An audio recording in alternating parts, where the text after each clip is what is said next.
ला बेटी। इस सब के आपके ज्यादा जरूरत बा। अरे हम तो आपके देख के खुश हो गई नी और कुछ ना चाहिए हमके। पर ये डॉक्टर साहब कहाँ रह गईले? कब से फोन करे के कोशिश करता नी, इतना भी का काम।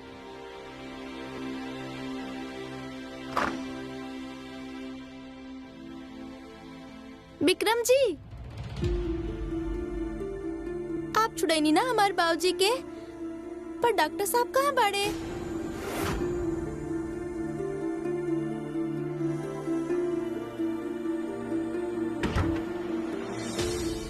खम्मा गणी छोटे कुंवर साहब।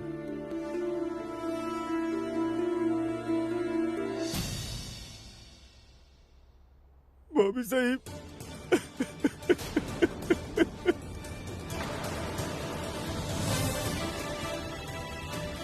छोटे कुंवर साहब, भागपुर भाग, आप तो एकदम कमजोर दिल के निकलनी। अब हमके कुछ नहीं के भाई, ये देखिए फिट बनी एकदम।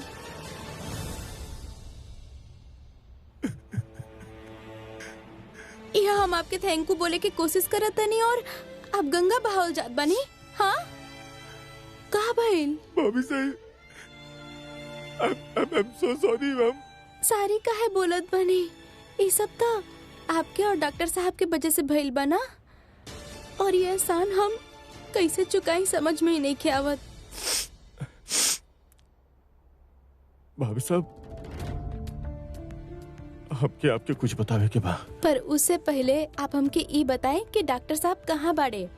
कब से फोन करे के कोशिश करत बनी और ये लोग कुछ बतावते नहीं कि हमके। आपके तो पता ही होगी ना वो कहाँ बाड़े? ज्यादा बिजी बाड़े का? अरे कब से रट लगावले बैठल बाड़ी। बड़े कुंवर साहब कब तक फ्री हो जाई हैं? हम सोचत रहनी है लगे हाथ हमहू मिल लेती हैं। देवर जी का भाई कहाँ बाड़े डॉक्टर साहब?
डॉक्टर साहब,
ये हालत में आपके यहाँ नहीं आवल चाहत रहे रानी। काहे ही नहीं आप यहाँ? काहे कहीं नहीं आप ऐसन? कुछ पूछ रहल बानी आपसे। शैतान बच्चे होना ना, जे डॉक्टर या टीचर के बात नहीं माने ना, बिल्कुल वैसे बानी आप। ये हमार सवाल के जवाब नहीं खे। ये सब काहे कहीं नहीं आप बताई हमके। आपके वापस हॉस्पिटल जाए के चाहिए। कमजोर बनी आप, ऐसे बाहर घूमत रहा तो इन्फेक्शन हो जाई। 1000 तरीका के प्रॉब्लम हो सकेला। प्लीज जाइए वापस। हमके जाने के हक बा डॉक्टर साहब। बतावत काहे नहीं की आप हमके? हमार बाबूजी के छुड़ावे खातिर खुद के गिरफ्तार करा देनी आप। काहे कहीं नहीं ऐसन? गलती जे करा सजा वही के मिले के चाहे रानी। एक्सीडेंट हम ही से भइल बा। झूठ बोला तानी आप हमसे डॉक्टर साहब। हम आपसे सच कहता नहीं, तब भी आपसे सच कर रानी, आज भी आपसे सच कहता नहीं। हम कहले बानी एक्सीडेंट। आप तो सब कुछ जानत रहनी है ना? केहू के पता ना चलक चाहे कि हम यहाँ आयल रही। वो रात चौरी बाजार में आप ही कहले रही ना एक्सीडेंट? हाँ, कुछ न छुपोले रहनी आपसे। हम सब बतौले रहनी आपके। फिर इतना हैरान काहे होता नहीं आप? का वजह बा आपके पास? बस इतना जान ली रानी कि जो हमेशा होकल चाहत रहू अब होता। हमके हमरे कैले का सजा मिलता। बस आप प्लीज जाइए यहाँ से। ना डॉक्टर साहब, एक बार हमारी बात सुन ली। देखिए, ये दिमाग जे बा ना बहुत ही बुड़बक चीज बा। जब भी कोनो नया आदमी के मिलेला ना तो बहुत सोच विचार करेला, आकलन करेला, मगर ये दिल सिर्फ महसूस करेला डॉक्टर साहब।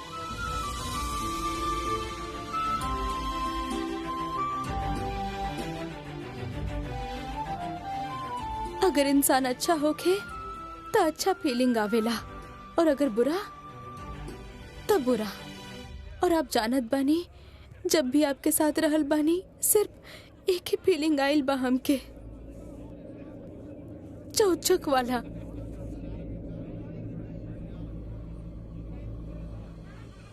गलत बानी आप। डॉक्टर साहब देखिए, एक बात हम सही से जानत बानी, अगर आप ही एक्सीडेंट कैले होती ना तो बाबूजी के कबू जेल ना होके देती। अस्पताल में चाकू छुरी इस्तेमाल करके इंसान खोल के रख देवे नहीं आप।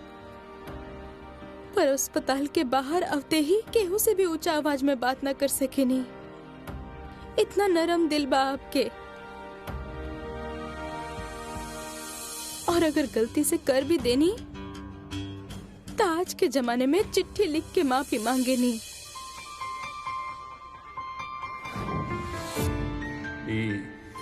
लेटर रानी तक पहुंचा दे।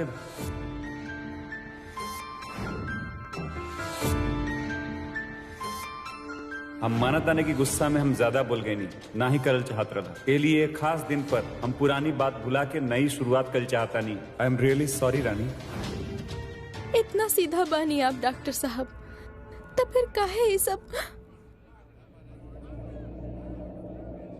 हमरे बारे में गलतफहमी पाल चुकल बानी आप।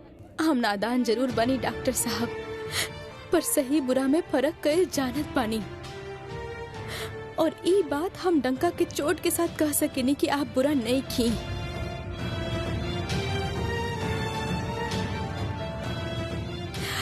एक चीज बा आपके बारे में जे हम हमेशा से जानत बानी डॉक्टर साहब, is a good man, he is very चौचक मैन। जानत बानी हम। कुछ नहीं किया था, कुछ जाने की जरूरत भी ना बा आपके। बस इतना जान लें कि जो आपके सामने बा उहे सच है। प्रॉब्लम कहा आपके? हाँ, हमेशा से यह चाहता नहीं है कि आपके बाबूजी आजाद हो जाऊं। आप उनके बलियां ले जाएं, किराना की दुकान खोली,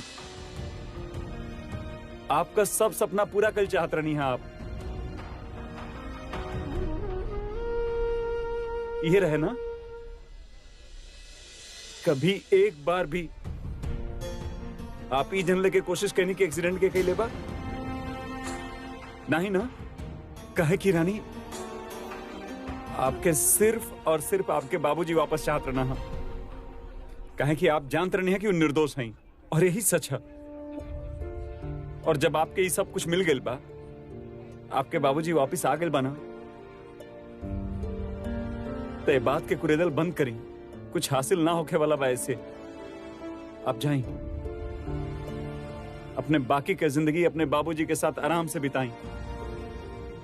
साल में एक बार टुकड़ा में ना, पूरी जिंदगी आराम से।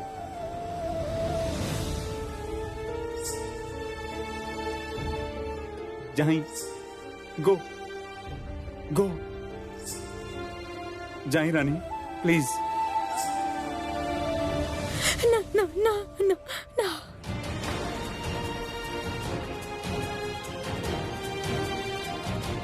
हाँ, हम आपके छोड़ के कहो ना जाइए। रानी देखिए, आपकी हालत बहुत कमजोर बा, आपका चोट गहरा बा और आपके ट्रीटमेंट की जरूरत बा। इस सब में कुछ हासिल ना होके वाला बा आपके। हमार बात मानी, हम इस सलाखन के पीछे ठीक बानी। ये हमार सही जगह बा। आप अपने सही जगह जाएं, जाएं यहाँ से। हम कहीं ना जाए, ये बैठ जाए पर कहीं ना जाए, आपके छोड़ के हम। Constable ma'am, constable ma'am. Doctor साहब ऐसा मत करिए मैम, ना, इनके यहाँ से ले जाएं प्लीज। प्लीज चलिए आप इधर से। हम ना प्लीज जाए, चलिए। को ऐसा मत इनको- करिए। प्लीज चलिए।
What do you mean आप ही केस के बारे में कुछ ना कर सके नहीं?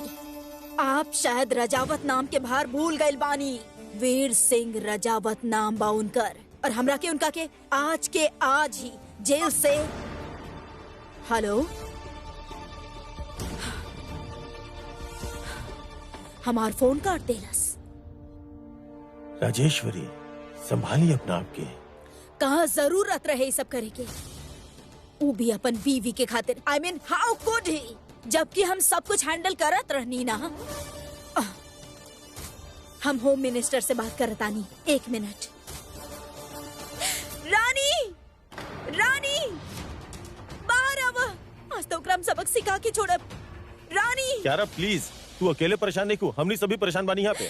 देख ले ओकर सर पे चढ़ावे के नतीजा। आज ओकर वजह से वीर जेल में बा। हो गए नहीं आप सब खुश? यार प्लीज यार, अपन बकवास बंद कर यार। तू ये हमारे घर के मैटर पे हम सॉल्व कर ले। तू का करे बड़ू यहाँ पे? वीर से जुड़ल हर बात में हमार पर्सनल मैटर बा। तू जाने लगे वीर हमरा खातिर कितना इम्पोर्टेंट बा।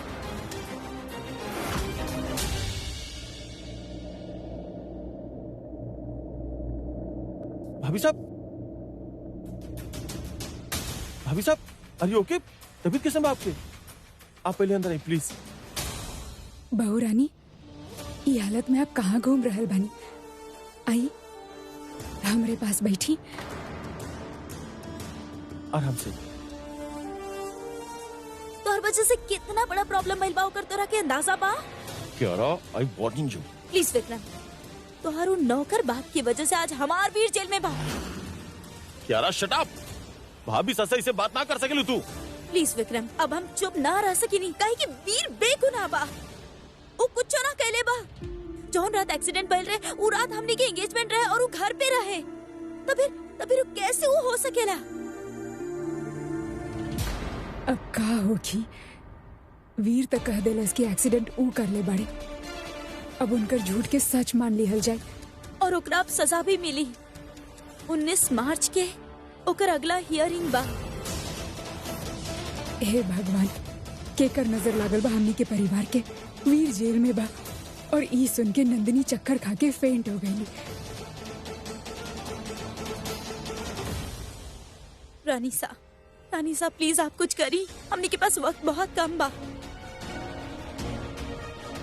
देखा है ने? इनकर हालत देखा, इनकर चेहरे पे खुशी दिखाई दे रहा बा। अरे आंख सूज गई रो रो के, फिर भी तोरा लग रहा बा कि इनकर गलती बा। विक्रम ठीक कह रहा बा। ये वक्त हमनी के रियल प्रॉब्लम के ऊपर फोकस करे के चाहिए, वीर के ऊपर, कि वो ये सब काहे कैलस, ना कि एक दूसरे के ऊपर इल्जाम लगावे के बारे में। ये हम कुछ न जाना तानी कि वो हमके प्लीज वीर के पास ले जाई। हमके वीर से मिले के बा। दादी साहब, हमनी के जाए उनकरा पास। आप प्लीज रोई मत। हमू साथ चला। रानी बेटा तू अंदर जा, आराम कर, हम वीर से मिल के आवत हैं। राजेश्वरी चलल जाए ना, हमरा यहाँ पे बहुत सारा काम बा वीर के छुड़ावे खातिर। आप लोग जाएं, हम जाएब। अकेला में मिला वीर से। चलो चलिए विक्रम।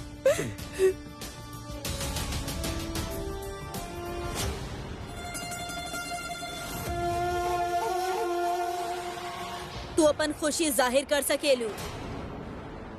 ये मायूस चेहरा के पीछे छुपावे की कोनो जरूरत नहीं खे।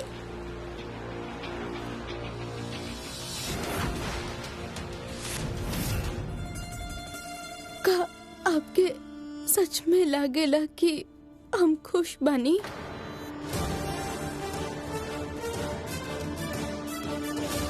जे तू चाहत रहलू तारा के मिल गई। तार बाप आजाद बाब वापिस काले व्याल बाड़ू।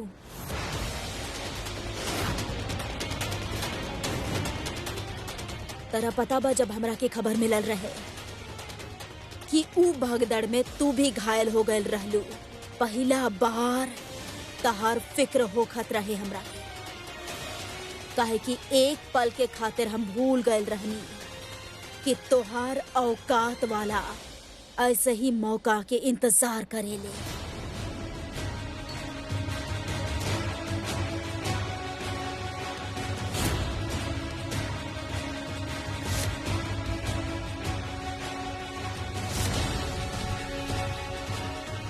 जानबूझ के गाड़ी के आगे आवल, घायल होके के नाटक करल और फिर पैसा ऐंठ लेवल, ऐसा ही सब कुछ होखेला ना।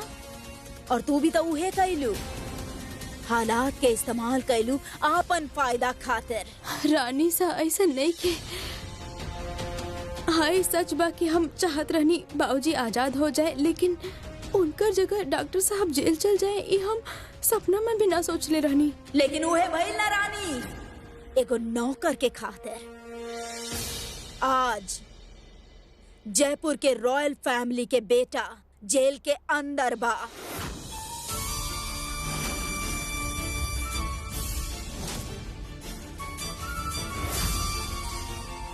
हम नहीं की जानत रानी सा कि डॉक्टर साहब किस लिए जेल गए, काहे के लिए गए, लेकिन एक बात हम जरूर जानत बानी,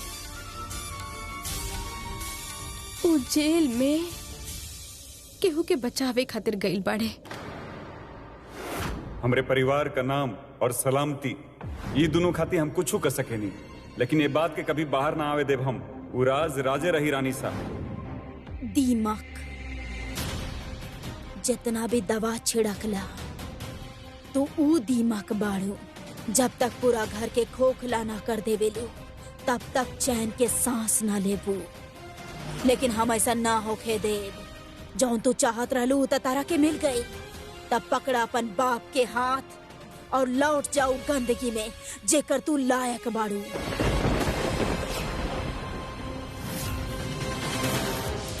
निकल जा हमार घर से अभी के अभी।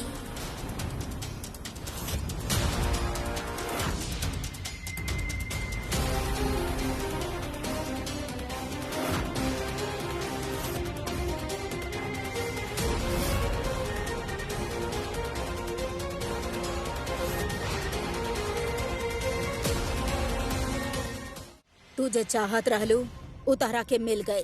तब पकड़ा अपन बाप के हाथ और लौट जाऊ गंदगी में जेकर तू लायक बाड़ू।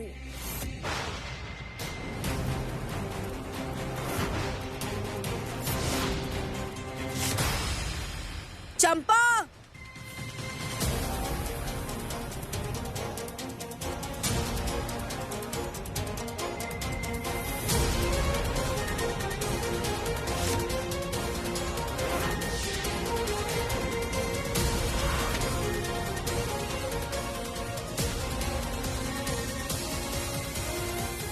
नौकर हमेशा नौकर ही रहेला रानी। अब जैसन हम वैसने तू। सॉरी तोहर हालत हमसे भी ज्यादा बुरा हो गई बा रानी। घर निकाला हो गई तहर त रानी।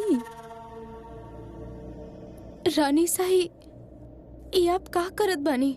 जे हमरा के बहुत पहले करे के चाहत रहे। पूरा परिवार के आंख पर भले तोहार अच्छाई के चादर चढ़ गई होखे, लेकिन हम तोहार असलियत जाने नी रानी।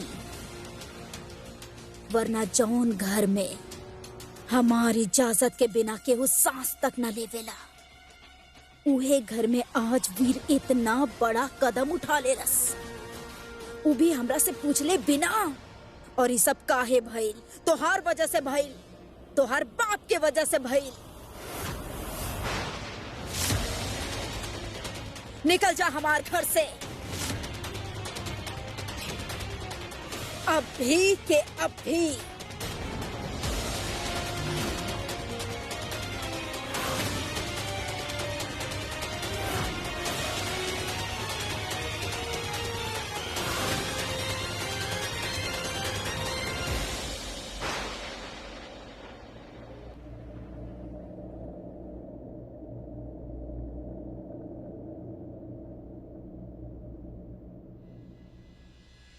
ना वीर ना। बेटा सच बता दे बात का बा। दादी सा प्लीज, अगर आप इस तरह रोए तो हमारे यहाँ हल मुश्किल हो जाए। तो फिर वजह का बा बता दे वीर। हमनी सब जाना तनी तू कुछ नहीं खकैले, फिर काहे इमोशंस में बह के तू इतना बड़ा कदम उठौले बड़ा, या फिर बात कुछ और बा? हमनी सब जाने ने की रानी तरह के फसेले बाड़ी। बट डोंट वरी, हमनी कैसे भी कैसे करके तरह यहाँ से बाहर निकाला। रानी के ऐसे कौनो लेवे देवे ना बा Kiara. Do you understand that? बाकी कियारा उनके तरफ के वो आंख उठा के बिना देखी। Is that clear?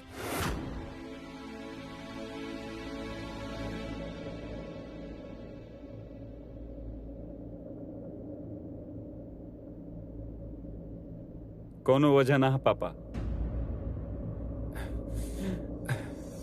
एक्सीडेंट भी हम ही कैले बानी और खुद के सरेंडर भी हम ही करता नहीं। ना ब्रो, ये सच होइए नहीं कह सकत। ब्रो हम मिस्टर भंडारी से बात कर ले बानी। वो जयपुर के बेस्ट लॉयर बाड़े, आपके केस वे संभाल रहल बाड़े।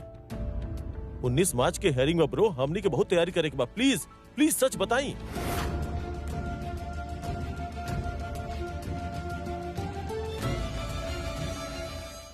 आपके जगह घर पे बा बेटा। आप राजावत परिवार के बड़ा कुंवर साहब बानी, सच बता दी ही ना।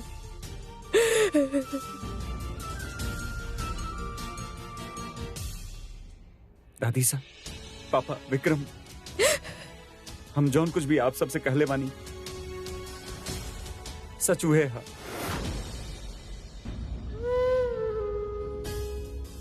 हम अपन कन्फेशन दे दिल बानी विक्रम, लॉयर की जरूरत ना पड़ी, जौन सजा मिली हमके मंजूर बा। रावी, ये कैसे हो सकेला? दादी सा हमरे तरफ देखी, हमरे तरफ देखी।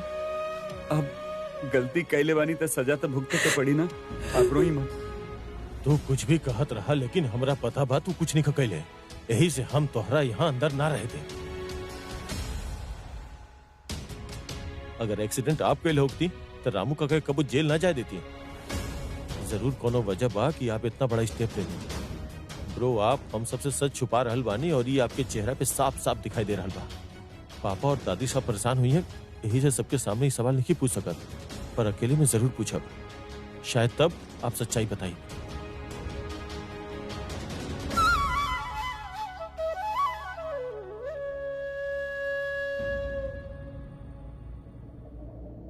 तोहार औकात वाला लोग ऐसे ही मौका के इंतजार करेले, जानबूझ के गाड़ी के आगे आवल, घायल होके के नाटक करल और फिर पैसा ऐंठ लेवल।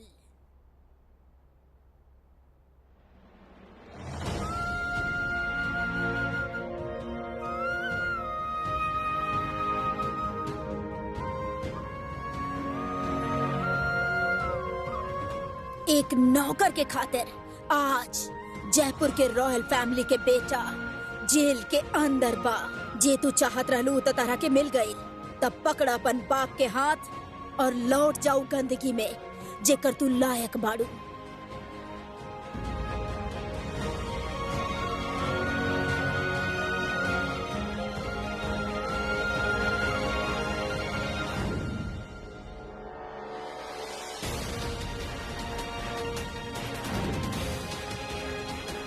ये हमार धर्म पत्नी है, रानी वीर प्रताप राजावत।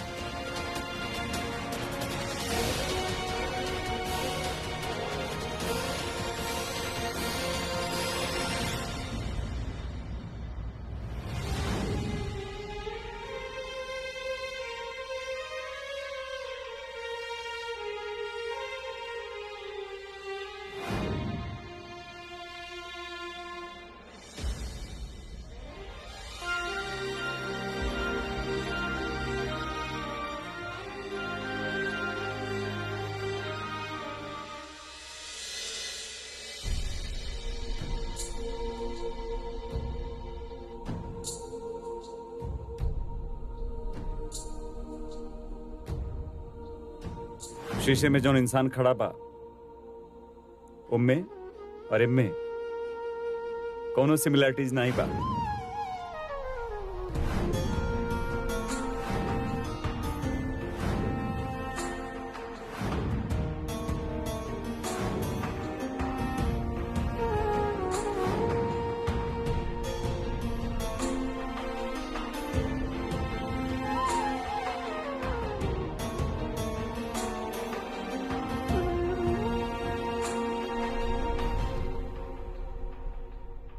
हमें कभी ना चाहत रहनी डॉक्टर साहब कि आप जेल चल जाएं। ये हमार दिल जानत था, माता रानी जानत ताड़ी, लेकिन रानी सा के लागेला कि इस सब के पीछे हम बनी।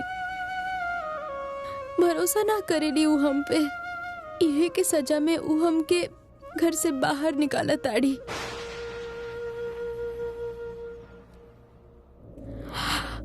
इत्तेफाक के बात तो यही बाकी जैसे हम डरत रहनी, घबराहत रहनी, अपना आप से एकदम अलग मानत रहनी, आज उनकरे में इतना घुल मिल बनी। ये हमार परिवार अब सबसे दूर तक जात बानी हम, मगर अपन दिल से कबो ना निकाल पाए। अपन बाबूजी के रिहाई खातिर कितना प्रार्थना कईनी हम, और अब जब वो हमके मिल गईले तो बदला में इतना बड़ा सजा मिल रहल बका।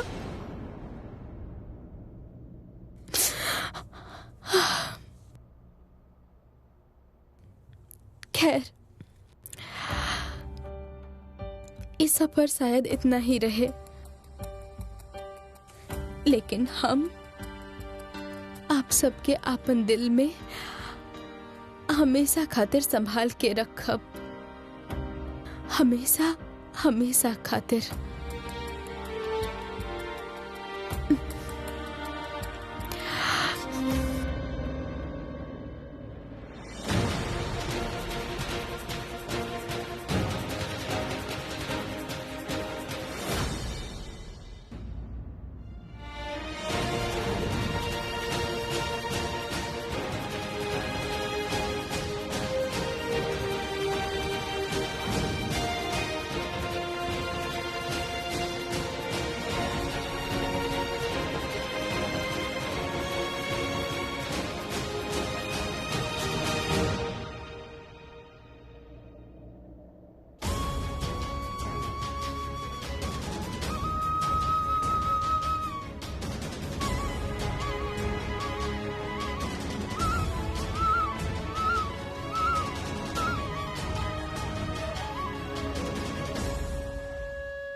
रानी साहब, आप यहाँ? थोड़ा देर पहले दादी सा विक्रम पापा आके गए रहना। आप यहाँ आवे के तकलीफ काहे कैला ऐसन वीर? हम तारा से कुछ पूछ रहल बानी।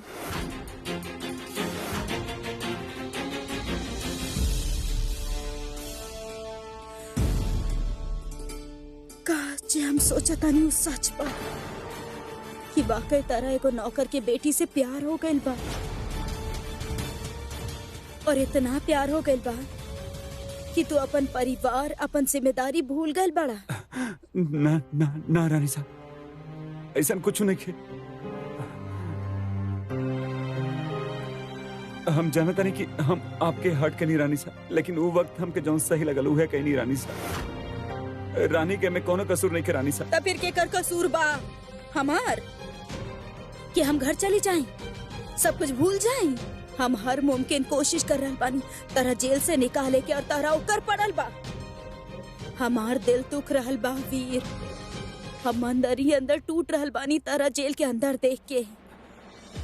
आप अपने बेटा के ये हाल में देख के इतना परेशान हो रहल बानी रानी साहब। आप सोची, रानी अपने बेगुनाह बाबूजी के ये हाल में कब तक देख पाती?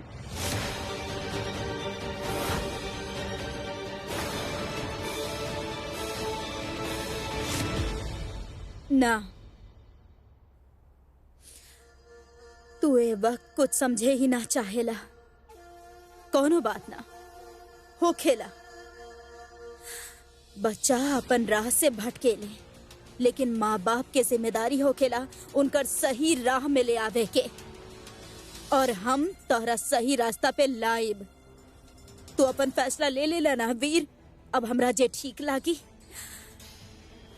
हम उहे करब। रानी साहब प्लीज ऐसा कुछ।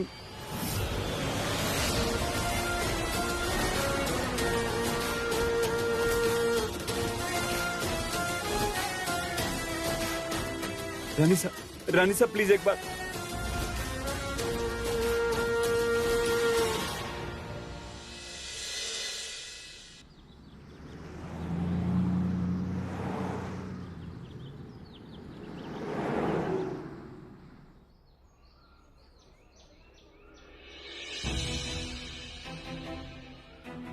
हमके तो अभी भी नहीं खिलागत कि ये सब डॉक्टर साहब कैले बाड़े।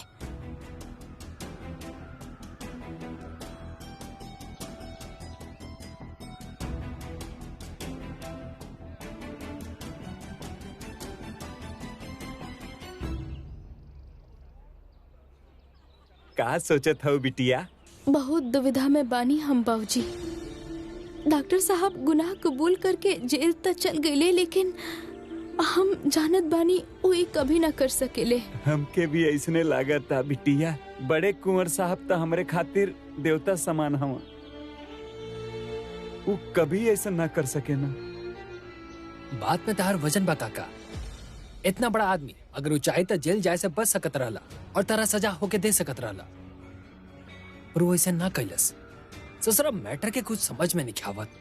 बाबूजी आप कछु जानत बानी का? अब कोनो ऐसन बात जे हमके ना पता, जैसे डॉक्टर साहब के मदद कर सके नहीं हमने। कुछ भी जानत बानी तो बता दी ना। बाबूजी आपके चुप्पी से ज्यादा जरूरी डॉक्टर साहब की जिंदगी बा। ऐसे ही चुप रहनी तो सजा हो जाए उनका के, जेल में रही है हूँ। जे भी जानत बानी यह सही टेम बा बता देवे के, हाँ, वरना देर हो जाए। वो बिटिया वो एक्सीडेंट के कैलस वो तो हम ना ही जानता नहीं। हमके तो बस एगो फोन आयल रहे। फोन? उनमें हमके कहल गए कि इल्जाम अपने सर पर लेवे के बा। केकर फोन आयल रहे? बाबूजी ये सब पहेली के आप ही सुलझा सके नहीं। अब का चाहत बनी जिंदगी भर डॉक्टर साहब जेल में रहेगा? हाँ नहीं ना, कुछ तो बोली बाबूजी। वो निर्दोष बाड़े ना, उनकर ई गुनाह से कुछ लेना देना नहीं खे। बता दी सच का बा के फोन कैले रहे आपके? हमके माफ कर देना बिटिया। हम ओकर नाम ना बता सके नहीं। वो कहा ना कि हम वचन देले हैं। वफादारी इतना बड़ हो गई कि सामने एक बेगुनाह जेल के पीछे बा और आप मजबूर बानी जे सब कुछ आप सहनी वो केहू और के साथ होके जा रहल बा, और अब आप ही सब चुपचाप सहत रहब का? बाबूजी ये गलत बना। आपके सच बतावे के होगी, बताई हमके के फोन कैले रहे? नमक खैले हैं बिटिया हम उनकर। एकरा से बड़ा फर्ज और कोनो ना है। और परिवार ओके तरफ कोनो फर्ज नहीं खे का? अरे बिटिया 20 साल दिहले बानी हम उ घर के, और बदला में बहुत कुछ लिहले भी तो बानी। तू ही सोचा, याद बा ना अपने गांव के घर का मरम्मत, अम्मा के आंख का ऑपरेशन, तुहार पढ़ाई और पिंकुआ के स्कूल, सब कुछ लेहले हैं तब बिटिया। हमार तो 2 परिवार है बिटिया, एक थे गांव में और एक तो यहाँ शहर में। हम दोनों के धोखा नहीं न दे सके ने बिटिया। तो फिर का चाहता नहीं, का करी हम? डॉक्टर साहब के जेल में ऐसे ही सड़े दी ही का? बाबूजी ये सब बात हम आपके खातिर कहल करत रहनी। अब ये सब डॉक्टर साहब खातिर, ऊपर से सबके लागेला कि इस सब के पीछे हम बानी। यही से घर से निकाल देल गइल बानी हम। हमके तो कुछ समझ में नहीं आवत बाबूजी, हम का करी? बिटिया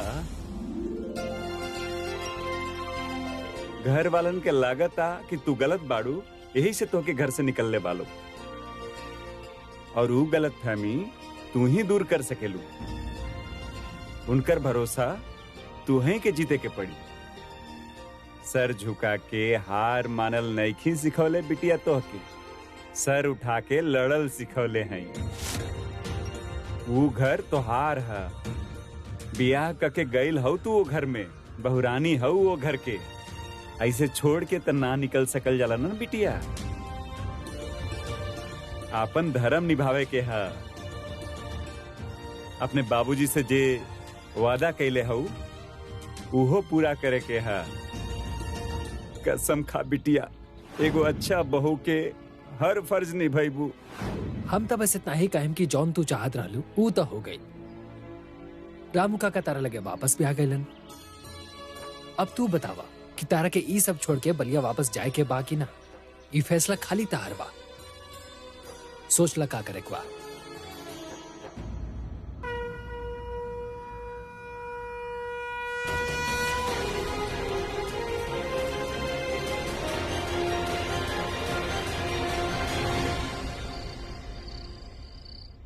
आप अपने बेटा के ये हाल में देख के इतना परेशान होता नहीं रानी साहब? आप सोची रानी अपने बेगुनाह बाबूजी के हाल में कब तक देख पाती? इस सबो रामू के बेटी की वजह से भइल बा। हमार घर, हमार इज्जत सब खतरा में बा एगो नौकरानी के वजह से। हम दोबारा ओकरा कबो ए घर में आवे ना देहब।